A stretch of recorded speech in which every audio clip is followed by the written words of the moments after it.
Iraq demands the return of a 3,000-year-old Assyrian artifact, which is up for sale at Christie's.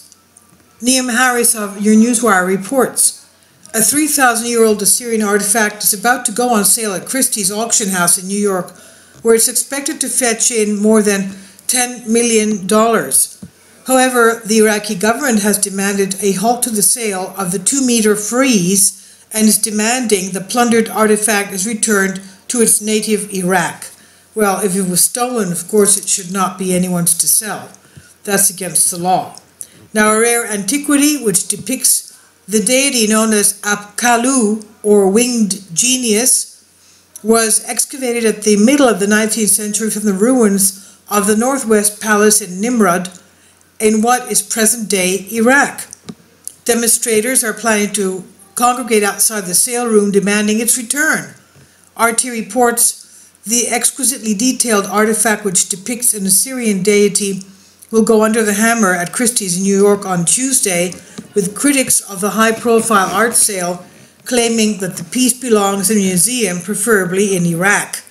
The 7-foot-tall, that's 2.1 meters size frieze, is believed to have been purloined from an ancient Assyrian palace in Nimrud in what is now present-day Iraq in the mid-19th century.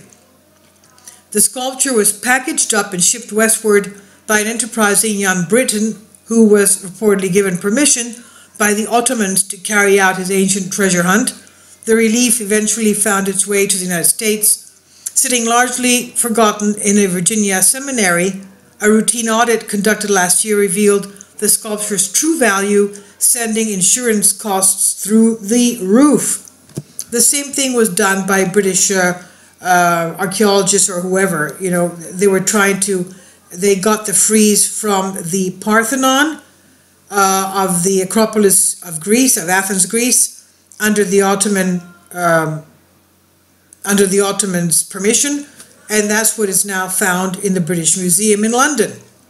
But it was stolen. It actually belongs to Greece. It's the same thing as this frieze here from Assyria.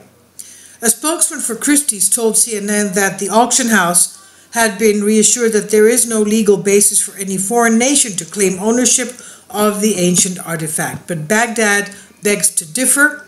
Iraq's Ministry of Culture has demanded that the panel be returned to Iraq, while activists are reportedly planning to demonstrate outside the auction house during the sale.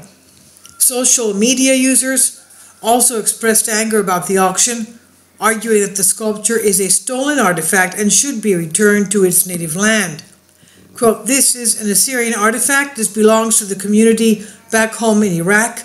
How can someone from ME be sold on something from the Middle East be sold on American soil?" one Twitter user asked. And you can see a picture of him here. He's got coloring on his hair and face. The Assyrian artifact belongs to the community back home in Iraq. How can someone from the Middle East be sold, something from the Middle East be sold on American soil? The sculpture is a stolen artifact from Iraq. Civilized world must stand up to stop selling it in the auction. Others took issue with the very idea of selling such an invaluable piece of human history to private buyers.